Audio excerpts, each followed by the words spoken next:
السلام علیکم ورحمۃ اللہ وبرکاتہ۔ بسم اللہ الرحمن الرحیم۔ گزشتہ کے درس میں ہم نے 6 باتیں سنی تھی۔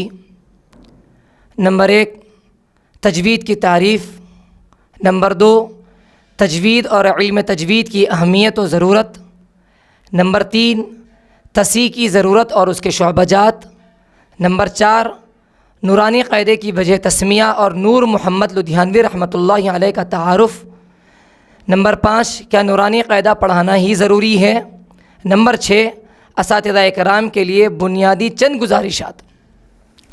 آج کے اس دوسرے درس میں ہم 5 باتیں پڑھیں گے۔ پہلی بات، تختی نمبر 1 کو پڑھانے میں کن چیزوں کی رعایت ضروری ہے۔ نمبر 2 تختی نمبر 1 کو پڑھ کر بتایا جائے گا۔ نمبر 3 ہماری مروج غلطیوں کی نشاندہی جس سے بچنا ضروری ہے۔ نمبر 4 کچھ مفید سوالات و جوابات، اور نمبر 5 تختی نمبر 2 کو پڑھانے میں کن چیزوں کی رعایت ضروری ہے۔ تو سب سے پہلی بات، تختی نمبر 1 کو پڑھانے میں کن چیزوں کی رعایت ضروری ہے۔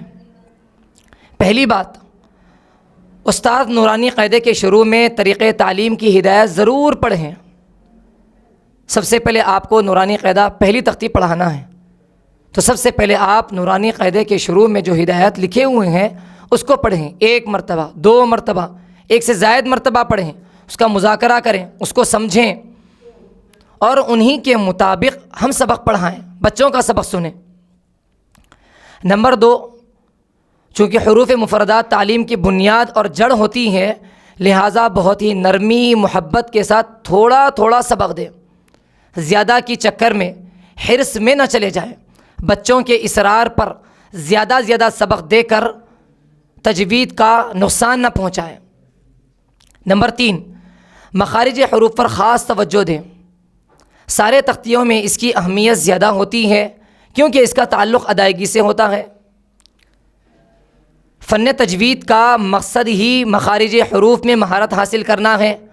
تصحیح کے شعبے اسی کی تکمیل اور تلافی کے لیے ہوتے ہیں، کیونکہ مخارج کے حروف کی تبدیلی معنی کا فساد، نماز کا فساد، رحمت کے بجائے لعنت کا مستحق بن جاتا ہے، اس لیے اس پر خاص توجہ دیں۔ چوتھی بات، حروف کی شناخت کو مضبوط کرنے کے لیے ہم بورڈ کا سہارا لیں۔ جتنے بھی ہمارے سبق ہوں گے، چاہے انفرادی تعلیم ہو یا اجتماعی تعلیم ہو، 1 گھنٹے میں کم از کم ابتدا میں یا انتہا میں ضرور بورڈ کا استعمال کرتے ہوئے، یا بورڈ اگر نہ ہو ٹیوشن پڑھانے والے حضرات یا انفرادی مکاتب میں بورڈ کا انتظام نہ ہو تو کم از کم سلیٹ کا انتظام کریں اور سلیٹ پر لکھ کر بتائیں کہ ایک نقشہ اتار کر بتائیں کہ الف ایسے ہوتا ہے، نقطے والے حروف اتنے ہیں، بغیر نقطے والے حروف یہ ہیں، 1 نقطہ ایسے لگایا جاتا ہے، 100 بقا 1 لکھا، بہت مشہور ہے۔ لکھنے سے بچوں کے ذہن میں شناخت، اس کی تصویر بہت اچھی طریقے سے بیٹھ جاتی ہے۔ نمبر 5 پر کرنے کا کام یہ بھی ہے ہمارے لیے کہ ہم ہر اپنے مکتب میں پڑھنے والے بچے کو لازم کر دے کہ وہ اپنے ساتھ سلیٹ کو رکھیں، یا اگر بچے بڑے ہوں سمجھدار ہوں تو کاپی کو رکھیں۔ جو سبق آج ہم پڑھائے ہیں، بچہ پڑھا ہے، تختی نمبر 1 2 3 4 5، اس تختی کو وہ ضرور لکھیں، ڈرا کریں، ہو بہو لکھنے کی کوشش کریں، چاہے اسے لکھنا نہ آتا ہو، لیکن ٹیڑھا میڑھا جس انداز میں بھی لکھے گا، لکھنے سے وہ حرف اور اس کی شناخت ذہن میں بیٹھ جاتی ہے کہ با کی شکل ایسے ہوتی ہے، اس کا نقطہ 1 ہوتا ہے، نیچے ہوتا ہے۔ اسی طریقے سے ایک کام یہ بھی ہے کہ ہم روزانہ یا ہفتہ واری کم از کم اجتماعی تعلیم بھی ضرور رکھیں۔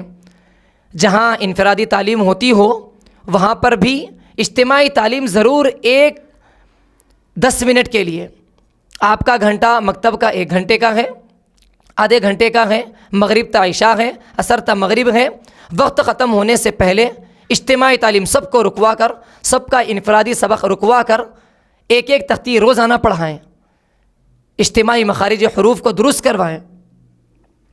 اسی طریقے سے چھٹی بات یہ بھی ہے کہ بچوں کو چونکہ مبتدی ہوتے ہیں، چھوٹے چھوٹے بچے ہوتے ہیں یا بڑے بچے بھی ہوتے ہیں، تو سوال و جواب کے انداز میں حروف کو یاد دلائیں۔ سوال و جواب کے انداز میں تمام حروف کتنے ہیں بتائیے؟ 29 ہیں یا 30 ہیں، بچہ یاد کر لیتا ہے۔ ABCD جیسے یاد کرتے ہیں بچوں، ویسے ہی ان حروف کو بھی یاد کیجیے۔ نورانی قاعدے میں موٹے پڑھے جانے والے تفخیم، مفخم حروف مصالیہ کتنے ہیں؟ 7 حروف ایسے ہیں جو موٹے پڑھے جاتے ہیں۔ بچے کو شروع ہی میں بتا دیں یا تختی نمبر 1 کے مکمل ہونے کے بعد بتائیں، حسب سہولت۔ بچے کی عمر اور سمجھداری اور اس کی استعداد کے حساب سے بچوں کو معلوم ہو جائے گا۔ کل حروف میں 7 حروف موٹے پڑھے جائیں گے، باقی کوئی حرف موٹا نہیں پڑھا جائے گا۔ اسی طریقے سے سوال و جواب کے انداز میں سیٹی والے حروف کتنے ہیں؟ حروف تصویر زا سین صاد، جس میں ہلکی سی سیٹی آتی ہے، بچہ یاد کر لیتا ہے، غلطی اس میں نہیں ہوتی ہے۔ ہلکی زبان باہر نظر آنے والے حروف کتنے ہیں؟ ثا ذال غا، بتائیں بچے کو۔ اسی طریقے سے نقطے والے حروف کتنے ہیں؟ بغیر نقطے والے حروف کتنے ہیں؟ وغیرہ۔ اس طریقے سے ہم بچوں کو اس طریقے پر بھی تختی نمبر 1 کو پڑھا سکتے ہیں۔ اور ایک کرنے کا کام یہ بھی ہے، نورانی قاعدے میں چونکہ نقطوں کی پہچان اور حروف کی شکلیں بہت مختصر ہیں، بہت ہی زیادہ مختصر ہیں، دیگر کتب تجوید کا ہم سہارا لیتے ہوئے بورڈ پر لکھ کر بتائیں۔ ممبئی کی دینیات میں یا اکابر اس پر محنت کر رہے ہیں، تسہیل اور مزید حروف کا اضافہ، نقشوں کا اضافہ، تسہیل ترتیب کر رہے ہیں۔ ان تجوید کی کتابوں کا سہارا لیتے ہوئے بچوں کو سلیٹ پر اور بورڈ پر لکھ کر بتائیں نقطے والے حروف، بغیر نقطے والے حروف۔ 2 نقطے والے حروف کتنے ہیں؟ 3 نقطے والے حروف کتنے ہیں؟ بغیر نقطے والے حروف کتنے ہیں؟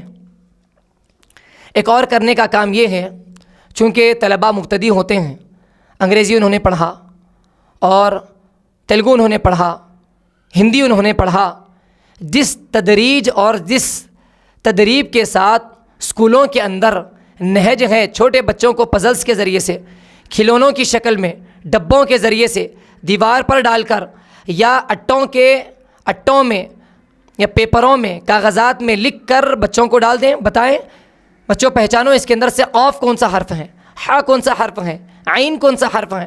بچہ کھیلتے کودتے آسانی کے ساتھ یاد کر لیتا ہے۔ بہت سارے لوگوں کو یہ شکایت رہتی ہے کہ بچہ بہت کم عمر ہے، 5 سال کا ہے، اسی لیے ہم 2 سال تک طالب علم کو تختی نمبر 2 کے اندر 3 کے اندر گھسا رہے ہیں، اس لیے کہ بچہ سمجھ نہیں پا رہا ہے۔ اصل بات یہ ہے کہ ہم سمجھا نہیں پا رہے ہیں۔ جب اسکولوں کے اندر وہی چھوٹے چھوٹے بچوں کو A سے لے کر Z تک، کیپٹل، اسمال، 1 2 3 اور بڑی عمر ہو جانے کے بعد 6 سال کی عمر میں تیلگو حروف، ہندی حروف جیسا بچہ اخذ کر لیتا ہے، جو طریقے وہ اختیار کرتے ہیں وہی طریقے ہم بھی اگر اختیار کریں گے تو بچہ بہت آسانی کے ساتھ پڑھ لے گا۔ ورنہ ایک سال میں 3 تختیاں بھی مدارس میں، مکاتب میں مکمل نہیں ہوں گی، اگر ہوں گی تو اس کیفیت کے ساتھ نہیں جو کیفیت مطلوب ہوتی ہے۔ اور بچوں کو آسانی کے ساتھ پڑھائیں، بچوں کو شروع ہی میں نہ ڈرائیں، یہ نہ بتائیں کہ اس کے اندر ہا ہے، عین ہے، قاف ہے۔ بچوں کو تسہیل کر کے بتائیں، جیسے آپ کھکارتے ہیں ایسے آپ کرتے ہیں، ویسے ہی وہیں سے ہا نکلتا ہے، وہیں سے عین نکلتا ہے، یہی ہا ہے، یہی قاف ہے۔ اس طریقے سے تسہیل کے ساتھ بتائیں۔ دوسرا انداز یہ بھی ہے، بچوں جیسے آپ نے انگریزی میں حروف پڑھیں 26 حروف ہوتے ہیں، ویسے تیلگو کے حروف ہوتے ہیں اور ہندی کے حروف ہوتے ہیں، کسی کے 49 ہوتے ہیں، کسی کے 52 ہوتے ہیں، ویسے ہی عربی حروف ہوتے ہیں 29 یا 30، اردو کے حروف ہوتے ہیں 37۔ اس طریقے سے بچے کو تسہیل کرتے ہوئے پڑھائیں، بتائیں۔ تختی نمبر 1 کے مکمل ہونے کے بعد یا اجتماعی تعلیم جب بھی آپ کرنا چاہیں تو بچوں کو اس طریقے سے بھی ہم پڑھا سکتے ہیں، ایک حرف کو 6 طریقے سے پڑھائیں تاکہ ادائیگی اچھی طریقے سے تختی نمبر 3 5 6 آگے کی تختیوں میں اسے راحت مل جائے۔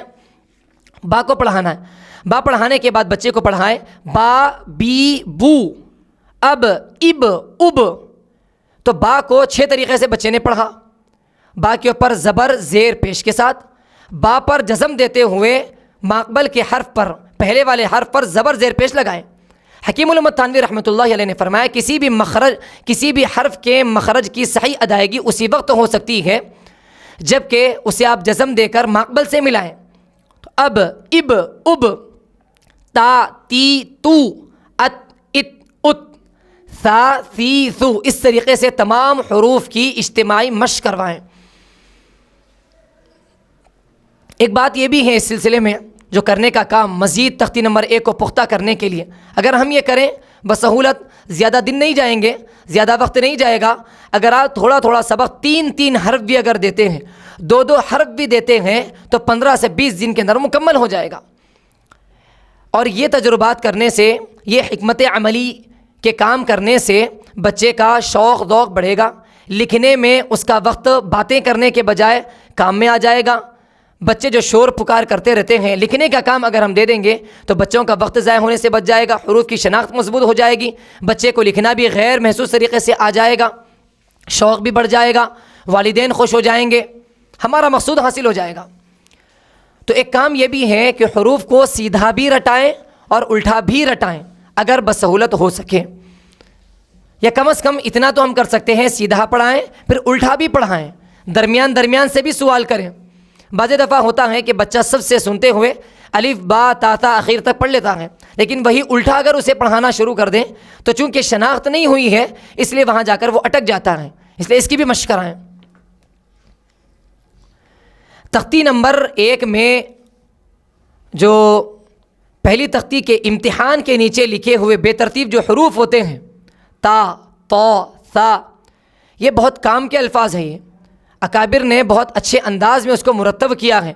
یہ فقط امتحان کے لیے نہیں ہے بلکہ ان حروف میں سے تقریباً ہر 2 حروف قریب المخرج یا متحد المخرج یا مختلف الصفات والے ہیں، جن کو ہم انگریزی میں سملر الفابیٹس بھی کہتے ہیں، کہ دکھنے میں یا بولے جانے میں ایک جیسے الفاظ،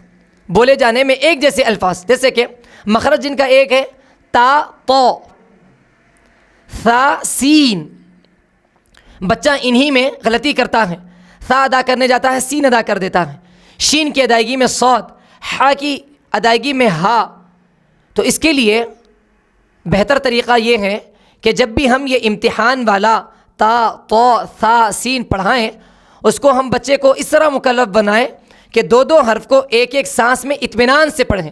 تا، تو، ثا، سین، 2 حرف کو ملا کر ایک سانس میں رک کر، ایسا بھی نہیں کہ دونوں کو بالکل ملا کر ایک کر دیا جائے، وقفہ لے کر ایک سانس میں، تاکہ جب بچہ ایک سانس میں دونوں کو پڑھے گا تو اس استحضار کے ساتھ پڑھے گا کہ دونوں الگ الگ حرف ہیں، دونوں کا مخرج الگ ہے، ایک مفخم ہے ایک مرقق ہے. اسی طریقے سے ایک کام کرنے کا کام یہ بھی ہے کہ سب سے نیچے جو لکھا ہوا ہے کاف کی شکل، الف کی شکل، با کی شکل، تا کی شکل، اس کے اندر شکلیں بہت مختصر ہیں. بعض اردو کی کتابوں میں، بعض دیگر دینیات میں بہت زیادہ شکلیں ہیں. ہم وہ شکلیں بھی بچوں کو بتا سکتے ہیں. بچہ اس قدر تختی نمبر 1 میں مکلف ہو جائے، ہم بچے کو ایسا مکلف بنائیں اور بچہ ایسا عادی ہو جائے کہ بچے کو اگر ہم بلا کر کہیں کہ بیٹا آپ یہاں پر صاد لکھیں بورڈ پر، تو سارے کام اگر ہم کر لیں گے تو بورڈ پر بغیر تکلف کے بچہ صاد لکھنے پر قادر ہو جائے گا.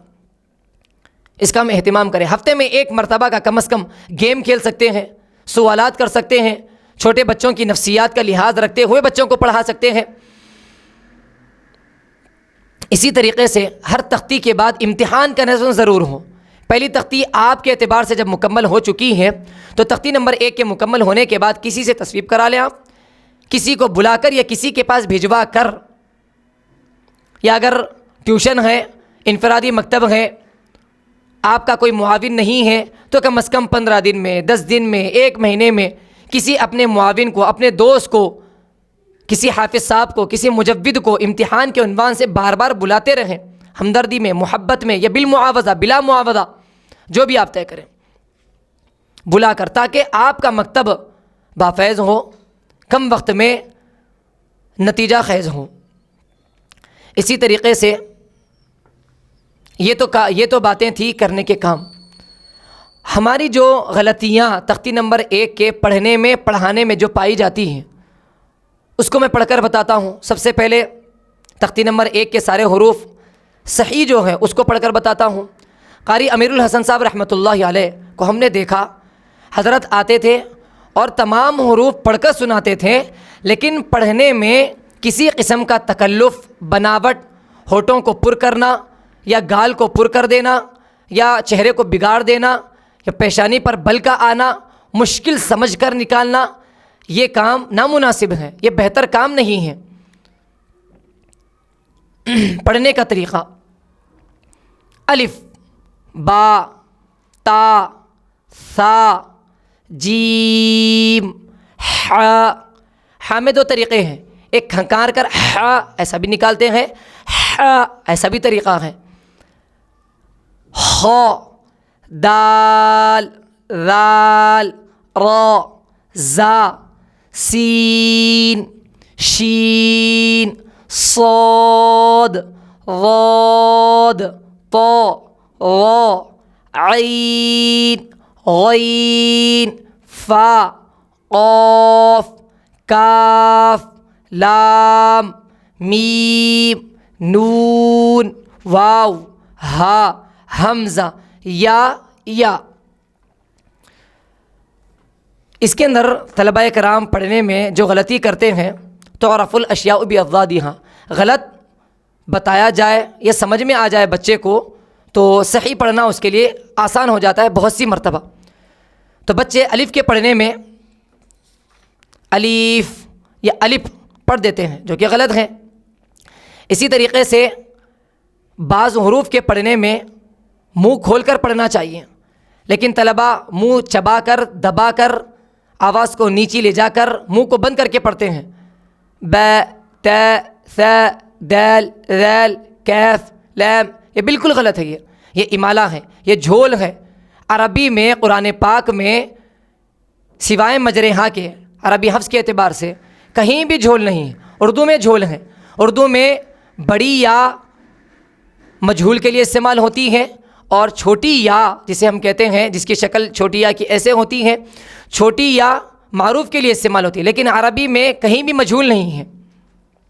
جیم کے پڑھنے میں جیم ہا کے ساتھ غلط ہیں۔ جیم بہت زیادہ شدت میں آ کر بچے ایسا بھی پڑھتے ہیں۔ ہا اور عین کی ادائیگی میں گلا گھونٹ کر نہیں پڑھنا چاہیے، جس میں کھرکھراہٹ سی آواز ہو، نرمی اور لطافت کے ساتھ ادا کرنا چاہیے۔ تجوید ایک قسم کی تکلف، ایک نئی چیز کا نام نہیں ہے، بہت نرمی اور آسانی کے ساتھ اس کو ادا کرنے کا نام ہے۔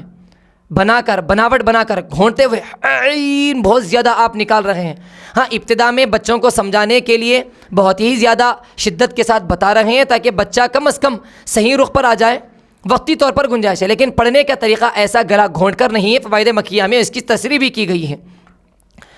تا، دال، طا کی ادائیگی میں اکثر زبان باہر آ جاتی ہے، بڑی غلطی ہے۔ تبت تا کی ادائیگی میں، طا کی ادائیگی میں، اور ثا، ذال، ظا کی ادائیگی میں کہیں بھی عربی اردو کتابوں میں لکھا ہوا نہیں ہے کہ زبان باہر نکالنا چاہیے۔ ہلکی سی زبان دونوں دانتوں کے کناروں پر لگتی ہے۔ بچوں کو ابتداءً سمجھانے کے لیے بتایا جاتا ہے کہ زبان نکالیں، اتنا نہیں کہ بالکل بڑی پوری زبان، آدھی زبان نکال دیں آپ، ویسا نہیں ہے۔ زبان نکال کر پڑھنے والے حروف نہیں ہیں، ہلکی سی جھانکنا جسے کہا جاتا ہے، ثا، ذال، ظا، بس یہ کافی ہے۔ اسی طریقے سے ایک بہت بڑی جو غلطی ہوتی ہے، پورا نورانی قاعدہ ختم ہونے قرآن پاک کے اندر بھی جو بڑی غلطی ہوتی ہے وہ یہی ہے، حروف مستعلیہ کو پر نہ پڑھنا۔ غین پڑھ دیتے ہیں، غین ہے، قاف ہے، قاف پڑھ دیتے ہیں، بڑی غلطی ہے۔ اور زا، سین، صاد کو پڑھنے میں زا، الزا، السین، یہ تو السین ہو گیا، یہ تو سین نہیں ہوا، یہ تو غلط ہو گیا۔ اور صاد، ظا، طا، ظا کی ادائیگی میں ہونٹوں کو موٹا کر دیتے ہیں ابتداءً، اگر سمجھنے کے لیے، سیکھنے کے لیے تب تو ٹھیک ہے، لیکن طریقہ اس کا یہ نہیں ہے کہ آپ صاد کے لیے یہاں گال کو اپنے پر کریں، یہ اس کی ادائیگی کا طریقہ نہیں ہے۔ غوط کی ادائیگی کا طریقہ، پہلے زبان کی کروٹ کو دائیں بائیں داڑھوں سے لگائیں، پھر زبان کے باقی حصے کو پھیلا کر صفت اطباق ادا کریں، ادا ہو جائے گا۔ غوت کو ادا کرتے وقت یا تو غلطی ہو جاتی ہے، غوت زبان باہر نکال دیے جبکہ وہ غو کا مخرج ہے، اسی طریقے سے غلطی ہے کہ زود کہہ دیتے ہیں جبکہ یہ تو زا کا مخرج ہے، غود او اذ اذ وا وی وو۔ صاد اور ضاد کی ادائیگی میں غلطی یہ بھی ہوتی ہے کہ دوہرا قلقلہ ہوتا ہے، صاد، یہ گویا کہ ایک بھدی آواز۔ میم اور نون کی ادائیگی میں اکثر آواز ناک میں چلی جاتی ہے، اس کو بہت زیادہ مشق کرنے کی ضرورت ہے۔ میم پڑھ دیتے ہیں حالانکہ میم نہیں ہے، اصل دیکھا جائے میم۔ ناک میں آواز جا رہی ہے نہیں جا رہی ہے ماہر فن بھی بتا سکتے ہیں، اور باقی آپ بھی اپنی ناک کو بند کر کے اگر آپ دیکھیں گے اور آپ کی آواز اندر وائبریٹ ہوتی ہے تو سمجھ جائیے کہ آپ کی آواز میم میں جا رہی ہے، ناک میں جا رہی ہے میم کی ادائیگی میں۔ اور اگر نہیں جا رہی ہے، وائبریٹ نہیں ہو رہا ہے، تو سمجھ لیجئے کہ میم کی اور نون کی ادائیگی میں، ہاں ابتداً میم اور نون کے کہنے میں ناک میں تو آواز جاتی ہے، لیکن اس کے اندر جو درازگی ہے اس کے اندر میم اس کی ادائیگی میں ناک میں آواز جانا یہ اس کا مخرج نہیں ہے، خیشوم اس کا مخرج نہیں ہے۔ عین اور غین کی ادائیگی میں مجھول پڑھ دیتے ہیں، غین عین غلط ہے۔ اسی طریقے سے غلطی ہے کاف اور تا کی ادائیگی میں، ہلکی سی جنبش تو ہو جائے بنسبت اور حروف کے، یہ تو گنجائش ہے، لیکن کھاف تھا کھا بنا دینا، تھا بنا دینا دو چشمی ہاں کے ساتھ اردو والے، تو یہ تو بالکل غلط ہے۔ تیسری بات، پہلی تختی میں کچھ مفید سوالات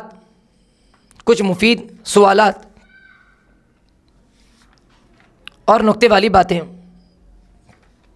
وہ یہ ہے کہ بچوں کو ابتدائی طور پر جب ہم پڑھائیں، بچہ مبتدی ہے، سب سے پہلے پڑھنے کے لیے آئے، تو بچے کو ہم یہ نہ کہیں اعوذ باللہ، تعوذ تسمیہ کی ادائیگی میں زور نہ دیں، جبر نہ کریں، کیونکہ بچہ جب مفردات ہی نہیں پڑھا ہے تو مرکبات کو جوڑ کر ہا اور عین کیسے نکال پائے گا؟ سختی نہ کریں، پڑھا دیں۔ رب یسر ولا تعسر کے پڑھانے میں پوری تجوید نکالنے کی بعض مجود حضرات کوشش کرتے ہیں، مناسب نہیں ہے۔ حروف مصالیہ لفظ اللہ اور را کی ادائیگی میں ہونٹوں کو گول کر دیتے ہیں، یہ بھی طریقہ ٹھیک نہیں ہے۔ کبھی حروف کی ادائیگی میں چہرہ بنانے کی کوشش کرتے ہیں، بل آ جاتے ہیں، یہ بھی طریقہ ٹھیک نہیں ہے۔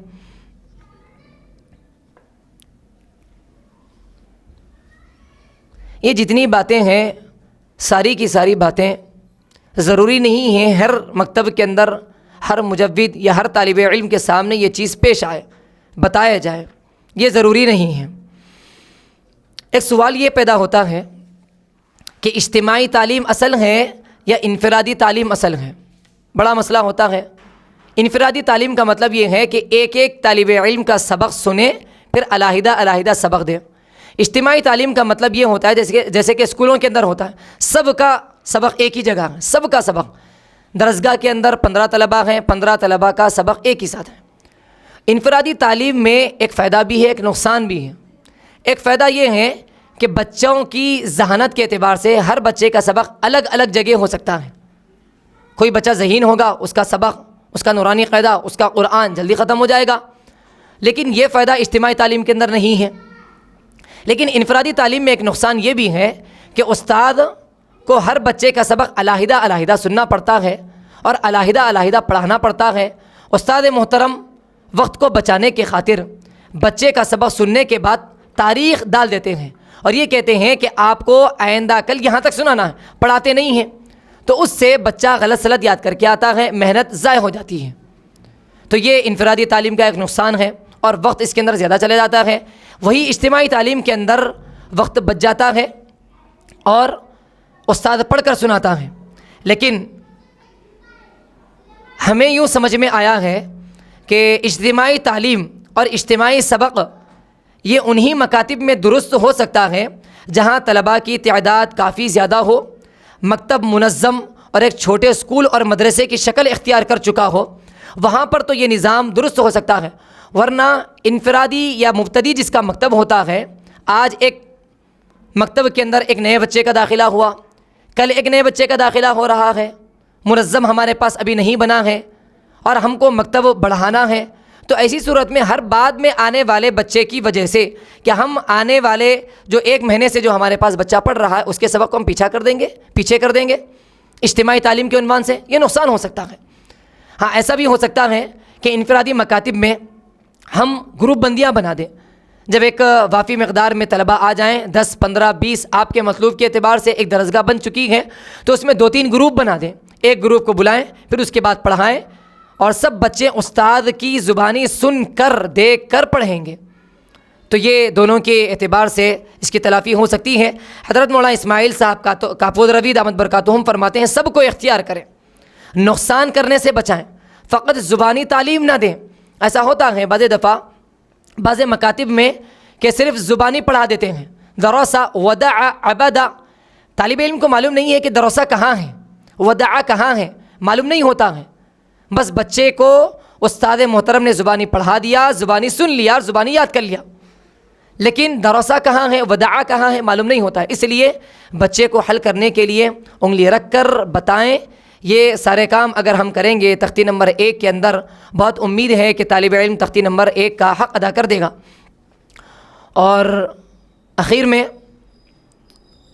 ہر تختی کے ختم پر ہم یہ بات بتائیں گے، ہر تختی کے ختم پر طالب علم کو قرآن پاک دے دیں، کیونکہ ہم کو نورانی قاعدے کے ذریعے سے قرآن پاک سے جوڑنا ہے۔ قرآن پاک دینے کے بعد کہیں کہ زبر زیر پیش کو ہٹا دیجئے، یوں سمجھ لیجئے کہ زبر زیر پیش نہیں ہے، اور آپ حروف کو بتائیے حرف کون سا ہے، یہ حرف کون سا ہے، جو مفرد کلمات ہیں اس کو وہ بتا سکتا ہے۔ اگر مرکب کلمات ہیں تو تختی نمبر 2 کے مکمل ہونے کے بعد اس کی بھی شناخت اس کو ہو جائے۔ اگر تختی نمبر 2 کے مکمل ہونے کے بعد اگر طالب علم قرآن پاک کے ذریعے سے حروف کی شناخت کر لیتا ہے تو گویا کہ تختی نمبر 2 کے اندر، تختی نمبر 1 کے اندر ہم کامیاب ہو چکے ہیں۔ یہ تو رہا تختی نمبر 1 کا مسئلہ۔ تختی نمبر 2 کے اندر 4-5 باتیں ہیں، پڑھانے سے پہلے ہم ان چیزوں کا لحاظ رکھیں۔ تختی نمبر 2 میں سب سے پہلے تختی نمبر 2 کے جو ہدایات ہیں اس کو پڑھیں، اور پہلے سبق میں جتنی باتیں بتائی گئی، جو غلطیاں ہو سکتی تھیں یا جن چیزوں کی رعایت کرنا تھا، وہ ان ساری چیزوں کی رعایت یہاں پر بھی کرنا ہے۔ صاد کو کیسے ادا کرنا ہے، غاد کو کیسے ادا کرنا ہے، ایسا ہرگز نہیں ہونا چاہیے۔ تختی نمبر 2 میں آ جانے کے بعد، مرکبات کے اندر آ جانے کے بعد بچہ، طالب علم اور استاد حروف کی شناخت میں تو لگا ہوا ہے، لیکن حروف کی کیفیت جیسے ادا کرنا چاہیے تھا تختی نمبر 1 میں جیسے آپ نے پڑھایا، اس کے اوپر توجہ نہ استاد کی ہے نہ طالب علم کی، اس سے نقصان ہو جائے گا۔ تختی نمبر 1 کے اندر جتنی محنت آپ نے کروائی وہ ساری کی ساری محنت ضائع ہو جائے گی۔ ہم نے دیکھا بہت سارے ان حضرات کو جو تختی نمبر 16 15 18 میں طلباء کرام ان کے پاس پڑھ رہے ہیں، لیکن پھر بھی تختی نمبر 1 کی غلطی جا رہی ہے، وہی خا کی غلطی جا رہی ہے، وہی قاف کی غلطی جا رہی ہے، حروف مصالحہ پر نہیں ہو رہے ہیں۔ یہ خمیازہ اس لیے بھگتنا پڑ رہا ہے اور یہ نتیجہ اس لیے آ رہا ہے کہ تختی نمبر 2 میں ہم تختی نمبر 1 کی رعایت نہیں کر رہے ہیں۔ تختی نمبر 3 میں حرکات کو نہ کھینچنے کی رعایت تو ہم کر رہے ہیں، لیکن تختی نمبر 1 جس اعتبار سے پڑھایا گیا، جس انداز سے پڑھا گیا ہے، اس انداز سے ہم نہیں سن رہے ہیں۔ ہر نئی تختی جو ہوتی ہے، ہر نیا سبق گزشتہ کے سارے اسباق اور قواعد کو لیے ہوئے ہوتا ہے۔ ایسا نہیں ہے کہ تختی نمبر 2 کے اندر تختی نمبر 1 کی رعایت نہ کی جائے، ایسا نہیں ہے کہ تختی نمبر 3 میں اور 4 میں اور 5 میں تختی نمبر 1 اور 2 اور 3 کی رعایت نہ کی جائے، ایسا نہیں ہے۔ تختی نمبر 5 کا مطلب یہ ہے تختی نمبر 1 2 3 4 میں جس طرح ہم پڑھے ہیں، جن چیزوں کی ہم رعایت کیے ہیں، انہی چیزوں کی رعایت کرتے ہوئے تختی نمبر 5 کے نئے سبق کو ہم کو پڑھنا ہے۔ یہ تو پہلی بات ہوئی۔ دوسری بات یہ ہے، تختی نمبر 2 کے 2 حرفی 6 حرفی مرکبات کی شکلوں میں قصداً بعض حروف کی پرنٹ گہری اور بعض کی پھیکی رکھی جاتی ہے۔ طلباء کرام پوچھتے بھی ہیں، چھوٹے چھوٹے جو بچے ہوتے ہیں، کہ مولانا آپ یہ بتائیں کہ یہ پھیکا کیوں لکھا گیا لام الف میں، یہ گہرا کیوں لکھا گیا ہے؟ یہ جان بوجھ کر لکھا گیا ہے، یہ بتانے کے لیے کہ لام کی شکل اتنی ہی تھی، یہاں ختم ہو چکی ہے، یہاں سے الف کی شکل ہے، جیم الف میں یہ بتایا جا رہا ہے جیم کی شکل اتنی ہی تھی جتنی پھیکا پرنٹ کیا گیا ہے۔ یہ دونوں شکلوں کے درمیان امتیاز کرنے کے لیے گہرا اور پھیکا رکھا گیا ہے، یہ طالب علم کو بتائیں تاکہ طالب علم کو استحضار ہوگا کہ یہاں تک جیم کی شکل مکمل ہو چکی ہے، اس کے بعد الف کی شکل شروع ہو رہی ہے۔ تختی نمبر 2 کے اندر اکثر غلطیاں جن چیزوں میں پائی جاتی ہیں ان چیزوں کو بار بار طالب علم سے پوچھیں۔ یا جیم با، ہا ثا اور ہا کی شکل پہچاننے میں، غاد اور غا کی ادائیگی میں، اسی طریقے سے غین اور ہا جیم کی ادائیگی میں دشواری پیش آتی ہے، اس لیے طالب علم کو بار بار ہم وہ سوالات کرتے رہیں۔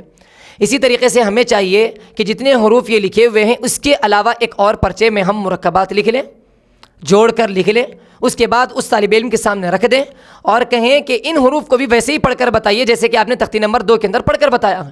اگر وہ طالب علم پہلی تختی نمبر 1 کی رعایت کرتے ہوئے، مخارج صفات کی رعایت کرتے ہوئے حروف کو پہچان لیتا ہے، اور اسی طریقے سے قرآن پاک کو ہم دے دیں گے، اگر طالب علم قرآن پاک کے اندر بھی حروف کو پڑھ لیتا ہے تو تختی نمبر 2 کا پڑھانا ہمارا کامیاب ہو چکا ہے۔ اس تختی کو بھی مکمل ہونے کے بعد ہم امتحان ضرور دلوائیں، سیدھا بھی پڑھائیں، الٹا بھی پڑھائیں، اور تختی نمبر 2 کے آخر میں ایاک نستعین وما یدریک لعلہ یزکا، یہاں جو لکھا ہوا ہے اس کو بھی تقطیع کر کے پڑھانا ہے، الف یا الف کاف ایسے پڑھانا ہے اس کو۔ یہ تختی نمبر 1 اور تختی نمبر 2 سے متعلق ضروری بنیادی باتیں تھیں، جن چیزوں کی ہمیں رعایت کرنا تھا یا جو چیزیں رواج کے اندر غلط پھیل چکی ہیں اس کا ازالہ کرنا تھا، اور جو 2-3 سوالات تھے اجتماعی تعلیم، انفرادی تعلیم کے اعتبار سے اور حروف کے اعتبار سے، جھول کے اعتبار سے جتنی باتیں بتائی گئی ان چیزوں کی ہمیں رعایت کرنا ہے۔ السلام جمال الوجود بذكر الإله وتصفو الحياة بنور هداه، جمال